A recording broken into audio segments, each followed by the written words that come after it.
기독교 기초교리 정말로 18번째 시간이 되겠는데요. 오늘은 7년 대환란의 마지막 대접제형이 되겠어요. 7대접제형인데 오늘은 제 첫째 대접제형에 대한 말씀을 드리겠습니다. 진노의 7대접제형인데요. 오늘부터 이제 대접제형이 쏟아지게 됐어요. 이거는 이제 앞서 우리 살펴본 것처럼 세 개의 화가 있을 것이다. 그래가지고 첫째 화는 우리가 알아봤듯이 5개월 동안 황충재앙이에요.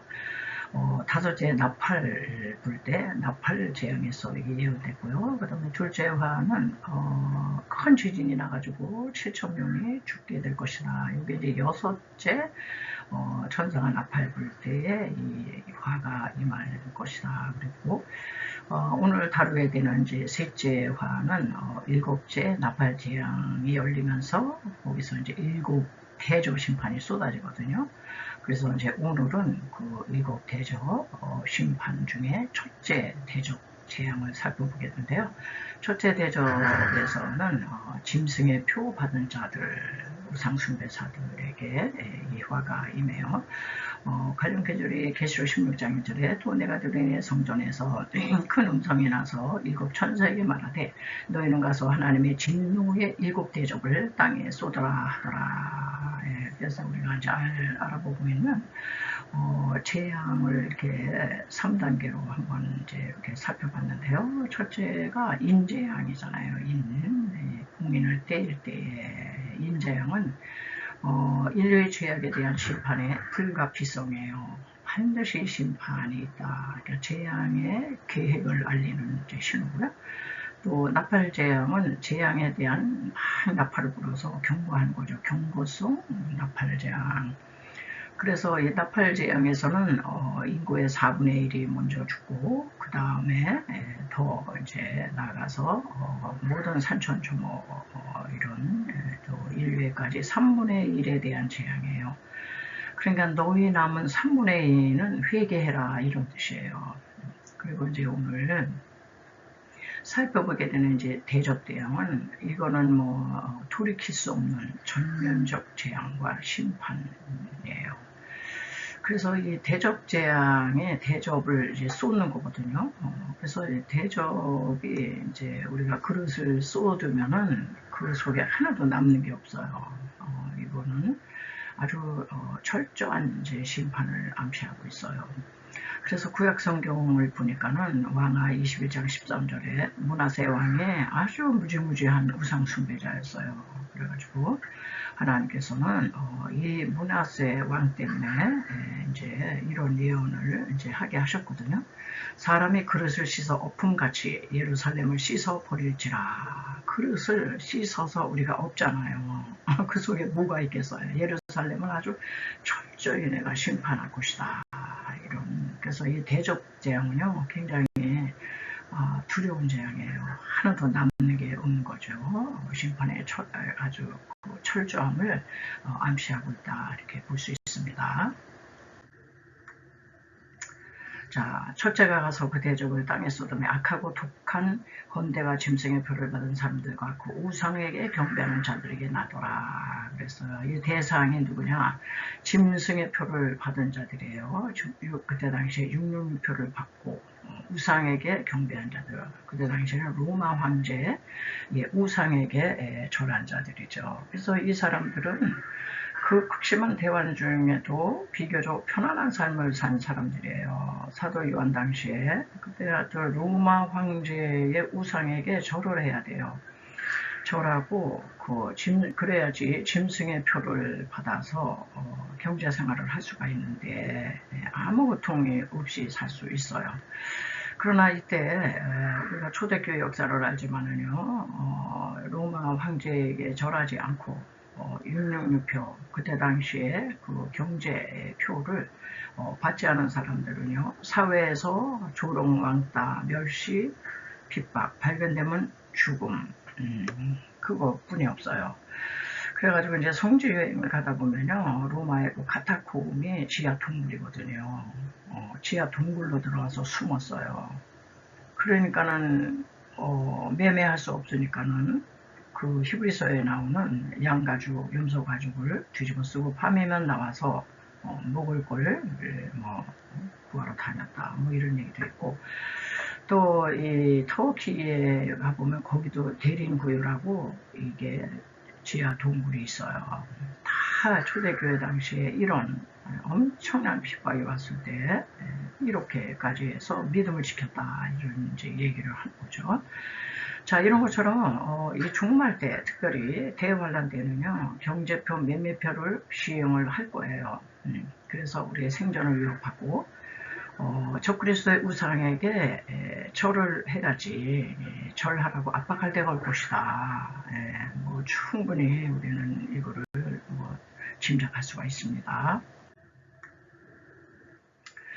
자, 그래서 이 첫째 대접 재앙은 항상 이 신약은 구약의 모형이 있어요. 애굽에 내린 6번째 재앙이 독종 재앙이거든요. 이것과 매우 흡사하다. 출애굽의 9장 8절에 보시면은 여호와께서 모세와 아론에게 이르시되 너희는 풀무에 재 두 움큼을 가지고 바로의 목전에서 하늘을 향해 날리라. 그 재가 애굽 온 땅에 티끌이 되어 애굽 온 땅의 사람과 짐승에게 붙어서 독종이 발하리라 그랬어요. 이 재앙의 정상이 뭐냐면은 악하고 독한 헌데, 이런 얘기를 해요. 근데 이 얘기는 신명기 법전에도 동일하게 이제 또 모세를 통해서 얘기를 하셨거든요. 신명기 28장에 보면은 여호와께서 애굽의 종기, 이게 독종이거든, 독종이야. 종기와 치질과 계열병과 개창으로 너를 치시리니 네가 치료함을 얻지 못할 것이며, 즉 모세를 통해 나오는 하나님의 말씀을 불순종할 때 내린 재앙 돌이킬 수 없어, 치료 못 받아, 이런 뜻이죠. 그런 것처럼 마지막 때 하나님의 말씀을 불순종하고 거짓 선지자를 경배하고 그리고 짐승의 표를 받는 자들에게 내릴 재앙이 독종 재앙뿐이 뭐 더 있겠느냐, 이제 이런 말씀이죠. 자, 그래서 재앙의 정상이 뭐 악하고 독한 헌대도 있는데, 이 헌대에는 독성 중량이다, 이렇게 해석을 해요. 그래서 이거에 걸리면 악하고 독한, 그래서 죽을 수밖에 없는, 죽음에 이르게 하는 악성 종양이며 종기다. 예. 오늘날도 이 각종 그 악성 종양이잖아요. 이게 속에 나서 그렇지. 예. 그리고 피부병도요, 오늘날 현대의학으로 이게 약이 없대요. 피부병으로 고통당하는 이들이 많고요. 우리 역사 속에서도 인류는 각종 이런 악성 종양에 시달렸어요. 전염병인 흑사병, 메르스, 사스, 아프리카 돼지열병, 코로나, 우리 가깝게는 종말 때는 이제 백약이 물렸는데, 우리 코로나 때도 백신이 없다, 뭐가 어떻다, 이래가지고요. 코로나 때도 죽은 사람 많아요. 예방 백신도 없고 치료약도 없을 것이다. 우리는 온 세계가 뭐 그 몇 년 전에 이거 다 경험을 해가지고 종말 때는 이거보다도 훨씬 더 슈퍼급 악성 종양으로 인류를 하나님이 심판할 것이다, 이렇게 말할 수 있겠습니다. 자, 그래서 이제 이 첫째 대접 재앙은 뭐냐, 하나님께서 징벌하시는 방편 중에 하나다, 이렇게 우리는 이제 볼 수가 있어요.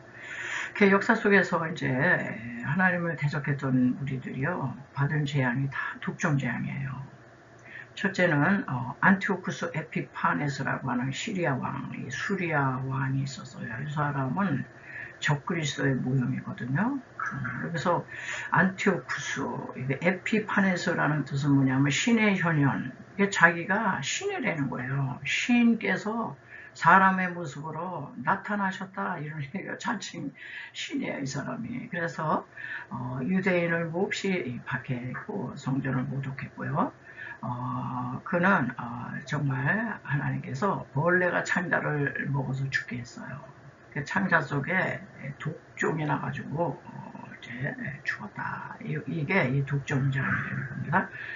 그리고 똑같은 이제 정상으로 죽은 사람이 헤롯 안티파스라고 하는 이 헤롯 대왕이 있는데, 이 사람은요, 연설 한 번 했다가 이 연설은 신의 소리요 사람의 소리가 아니로다. 백성들이 뭐 아부성 발언을 할 때 이 소리를 하나님께 영광을 안 돌리고 그거를 자기가 영광을 다 받았어요. 그래가지고 여기 보니까 사도행전 12장 22절에 백성이 이것은 신의 소리요 사람의 소리가 아니라 하고는 주의 사자가 고치니 충이 먹어 죽으니라 이거 생략을 했는데요. 하나님께 영광을 돌리지를 않았어요. 그래가지고 이거는 아주 갑자기 그냥 아프더니 죽었어요.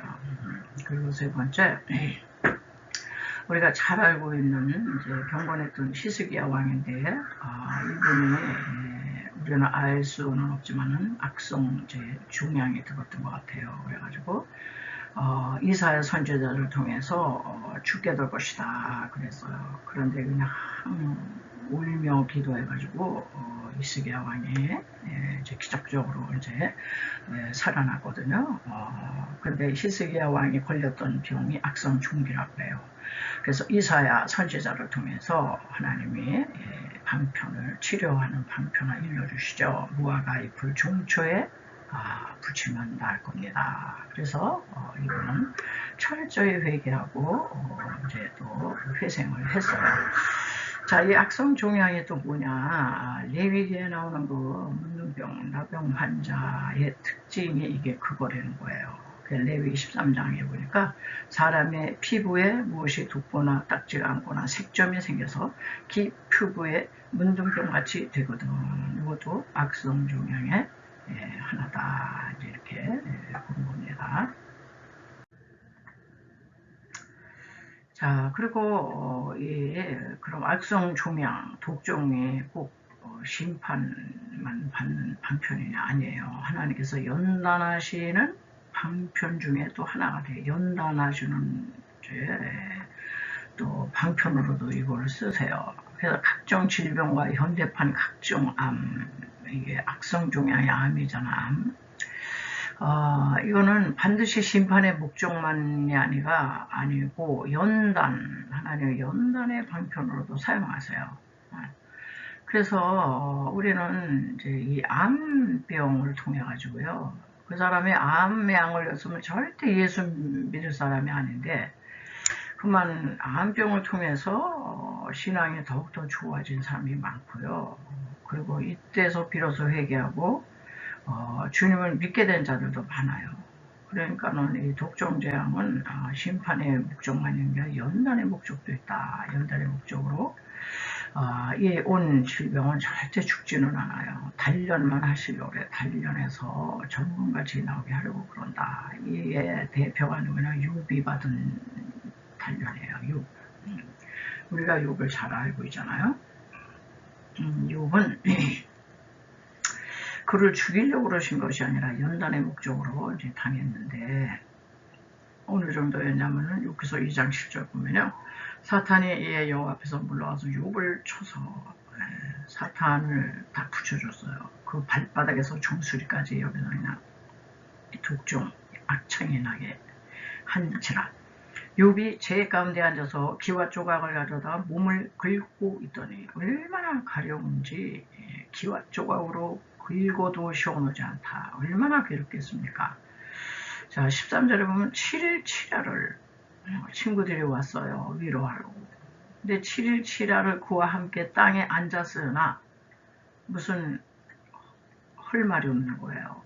욥의 곤고함이 심함을 본거로 그에게 한 말도 하는 자가 없었더라. 환자가 너무 극심하면요. 위로로 갔다가 그냥 할 말이 생각이 안 나는 거예요. 무슨 얘기를 한들 그게 위로가 되겠습니까? 뭐 이 정도로 욥이 이제 악성 종양, 악창으로 이제 괴로움을 당했죠. 그리고 이제 마지막으로는요, 우리가 또 살펴봐야 될 것은 이 첫째 대접 재앙.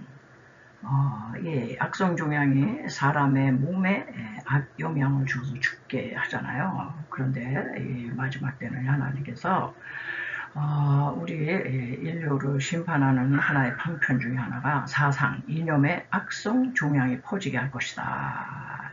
오늘날 뭐 보면은 우리 알 수 있어요. 그거를. 자, 그래서 오늘날 잘못된 사상과 이념과 이데올로기로 사람들의 영혼을 멸망으로 몰고 가고 있어요. 그래서 이 그릇된 사상이나 이념이나 교훈 등은 마지막 때에도 심판의 방편으로 하나님께서 사용하신다. 이렇게 우리가 볼 수가 있거든요. 이렇게 일찍이 우리는 그 막시즘, 공산주의고 공산사회주의, 지금 북방에 있는 민족들, 러시아의 푸틴이나 중국의 시진핑이나 북한의 김정은이나 김일성, 김정일, 김정은 3대 세습체제, 아주 지독한 이 김일성 주체 사상, 이게 하나의 종교가 된 거예요. 완전히 이제 악성 이제 종양이죠. 백성들을 그냥 노예화하고 인권이 하나도 없고, 그냥 나만 드라마를 봤고 영화를 봤다. 그러면 그냥 총살시키고. 이게요, 이게 정말, 우리 한반도를 향하신 하나님의 어떤, 이 징계라고 생각이 드는데, 이 공산사회주의. 이게 지금도 이거를 그냥, 아주 열망하는 사람들이 많다는 거예요. 그리고 역사 속에서 프리메이슨이라든지, 뉴에이지 사상. 여러분이 뉴에이지가 말은 좋잖아요. 새로운 시대, 새로운 사상. 시대가 바뀌었으니까 성경도 바뀌어야 돼요. 뭐든지 시대가 달라져서 그냥 기준이 기준이잖아. 성경이 캐논이잖아. 기준이고 뭐고 다 보는 거예요. 포스트 모더니즘 시대다. 그래가지고 에이지 사상이 아주 말로 다 못하고요. 거기다가 이런 거에 다 영향을 받아가지고 종교 다원주의, 우리가 다양성을 우리가 인정을 해야 되거든요. 다 달라요. 그래서 다양성을 인정해야 돼서 다원성은 우리가 인정하지만 주의, 거기에 이즘이 붙으면 안 돼요. 이즘, ISM. 무슨 주의? 다원성은, 다양성은 인정하되 다원주의, 거기다 종교 다원주의는 굉장히 위험한 거예요. 이게 마지막에 가면은 다원주의, 다종교에도 다 구원이 있어, 나름대로. 그렇게 인정은 하는데 그걸로 끝나는 게 아니에요. 종교가 이제 하나야, 하나. 적그리스도는 하나, 나한테 경배해라, 그거거든요. 종교 통합 시도를 하고 있거든요. 이제 이걸로 가잖아요. 종교 세계 단일 종교로 해야 되는 거야. 여기서 이제 격렬하게 반대할 종교가 이제 기독교, 또 유대인들은요, 이것 때문에 그 사람들은 이제 핍박받죠. 이런 게 오늘날 하나님께서 사상과 이념의 악성 종양을 이제 보내신 거다. 이거를 한다는 거예요. 자, 그래서 일찍이 바울이 경고를 했거든요. 디모서 후서에 보면은 망령되고 헛된 말을 버리라. 저희는 경건치 아니함에 점점 나아가나니 저희 말은 이거 다 말로 하는 거잖아. 사상, 이념, 이데올로기 이거 다 말입니다, 여러분. 말 가지고 말장난해. 에덴 동산에서 뱀이 말을 꽈배기처럼 약간 변형시켰잖아요. 그래서 이 말이 굉장히 중요한데요. 저희 말은 독한 창질의 썩어져감, 이게 악성 종양이거든요. 진리를 왜곡하는 거예요. 독한 창질의 썩어져감과 같은데 그 중에 후메네오와 빌레도가 있느니라. 진리에 대하여는 저희가 그릇되었더라. 격기로 나간 거예요. 부활이 이미 지나갔다 하므로 어떤 사람들이 믿음을 무너뜨리는 거예요. 이 일종의 이거 영적 사입이 이단 사상들이죠. 진리를 왜곡하고 약간 변형시키고 오늘날 이단들이 다 성경 가지고 오잖아요. 성경 가지고 고 잘라가다가 끝털이 가면 다 이게 비트는 거예요. 말씀을. 그래서 여러분 이 마지막 때, 이 종말 때만 그런 게 아니라 지금이 이제 마지막 때잖아요. 대환란은 아직 안 왔어도 이런 것들을 우리는 지금 아주 눈을 뜨면 다 보이는 겁니다. 그래서 저와 여러분이 정말 영적인 분별력을 잘 하려면은 깨어 늘 말씀에 묻혀 살아야 되고 기도로 깨어 있어야 되고 늘 찬양으로 우리의 영혼을 맑게 해야 돼. 맑게. 예? 이렇게 하지 않으면 여러분에게는 첫째 대적 재앙이 향해서 쏟아져 내릴 때 우리는 감당 못합니다. 그래서 우리는 주님의 이 대재앙을 내리기 전에 휴거받을 만한 믿음을 가져야 될 줄 믿습니다.